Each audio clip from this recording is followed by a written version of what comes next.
Chaque année, on compte environ 50 000 AVC au pays, ce qui comprend un cas à toutes les 10 minutes. Plus de 315 000 Canadiens et Canadiennes ainsi que leurs familles vivent les contre-coups d'un AVC. Un AVC peut changer la vie et les objectifs futurs peuvent soudainement sembler impossibles à atteindre. Mon AVC est arrivé le 1er novembre 2011. C'était le lendemain de l'Halloween. Je me réveillais le matin pour aller au cégep, comme habituellement, le mardi matin. Je me sentais pas bien. J'ai décidé de rester à la maison. Vers 7h15, j'ai commencé à avoir des hauts le cœur. J'étais allée vomir. Par après, j'ai perdu connaissance. Quand je me suis réveillée, j'étais paralysée à droite, incapable de parler, incapable de crier, incapable de bouger.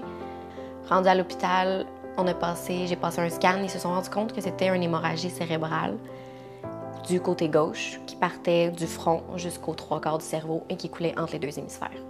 Les aidants, habituellement des membres de la famille ou des amis, jouent souvent un rôle de premier plan dans le rétablissement d'un survivant.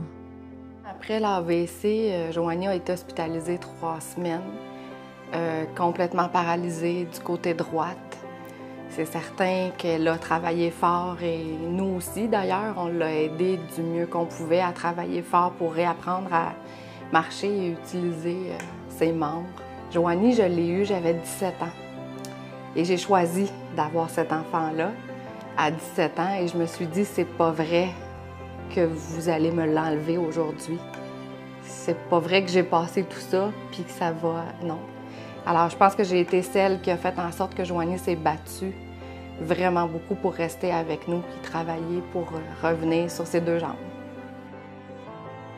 Sans le soutien de ma mère, je serais probablement pas ici aujourd'hui dans ma cuisine. Je serais peut-être soit encore en centre de réadaptation ou encore à l'hôpital ou même probablement décédée. Je serais pas aussi positive, je verrais pas la vie de la même façon. Sans ma mère, je serais juste pas la personne que je suis.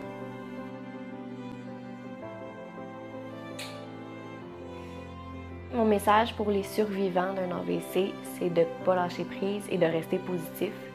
Oui, c'est sûr qu'on a l'impression de tout le temps vouloir dire pourquoi moi, pourquoi c'est à moi que ça arrive, qu'est-ce que j'ai fait. Mais sérieusement, il n'y a personne qui mérite ça, que ce soit une bonne personne ou une mauvaise. Il faut juste pas abandonner puis continuer de travailler à fond. Parce que je veux que les gens réalisent que c'est pas juste à des personnes âgées que ça peut arriver et que tout le monde est à risque. Que tu ailles 16 ans, que tu ailles 5 ans ou que tu en ailles 62 ou 80, tout le monde peut risquer de faire un AVC ou une crise de cœur. Il faut que les gens sachent c'est quoi les symptômes pour pouvoir réussir justement à contrer cette maladie-là.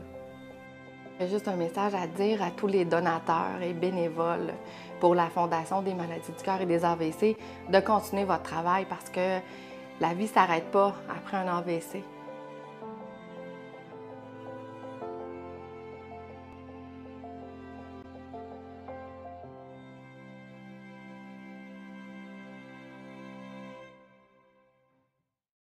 Les aidants, habituellement des membres de la famille ou des amis, jouent souvent un rôle de premier plan dans le rétablissement d'un survivant. Après l'AVC, Joanie a été hospitalisée 3 semaines, complètement paralysée du côté droite. C'est certain qu'elle a travaillé fort et nous aussi, d'ailleurs, on l'a aidée du mieux qu'on pouvait à travailler fort pour réapprendre à marcher et utiliser ses membres. Joanie, je l'ai eue, j'avais 17 ans.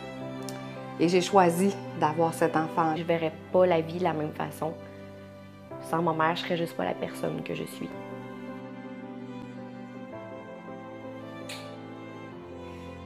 Mon message pour les survivants d'un AVC, c'est de ne pas lâcher prise et de rester positif. Oui, c'est sûr qu'on a l'impression de tout le temps vouloir dire pourquoi moi, pourquoi c'est à moi que ça arrive, qu'est-ce que j'ai fait. Mais sérieusement, il n'y a personne qui mérite ça, que ce soit une bonne personne ou une mauvaise. Il faut juste pas abandonner puis continuer de travailler à fond. Parce que je veux que les gens réalisent que c'est... Chaque année, on compte environ 50 000 AVC au pays, ce qui comprend un cas à toutes les 10 minutes. Plus de 315 000 Canadiens et Canadiennes ainsi que leurs familles vivent les contre-coups d'un AVC. Un AVC peut changer la vie et les objectifs futurs peuvent soudainement sembler impossibles à atteindre. Mon AVC est arrivé le 1er novembre 2011. C'était le lendemain de l'Halloween. Je me réveillais le matin pour aller au cégep, comme habituellement, le mardi matin. Je me sentais pas bien. J'ai décidé de rester à la maison. Vers 7h15, j'ai commencé à avoir des hauts le cœur. J'étais allée vomir. Par après, j'ai perdu connaissance. Quand je me suis réveillée, j'étais paralysée à droite, incapable de parler, incapable de crier, incapable de bouger. Rendue à l'hôpital, j'ai passé un scan. Ils se sont rendus compte que c'était une hémorragie cérébrale du côté gauche qui partait du front jusqu'aux 3/4 du cerveau et qui coulait entre les 2 hémisphères. Là, à 17 ans, et je me suis dit, c'est pas vrai que vous allez me l'enlever aujourd'hui. C'est pas vrai que j'ai passé tout ça puis que ça va... Non. Alors, je pense que j'ai été celle qui a fait en sorte que Joanie s'est battue vraiment beaucoup pour rester avec nous puis travailler pour revenir sur ses 2 jambes. Sans le soutien de ma mère, je serais probablement pas ici aujourd'hui dans ma cuisine. Je serais peut-être soit encore en centre de réadaptation ou encore à l'hôpital ou même probablement décédée. Je serais pas aussi positive.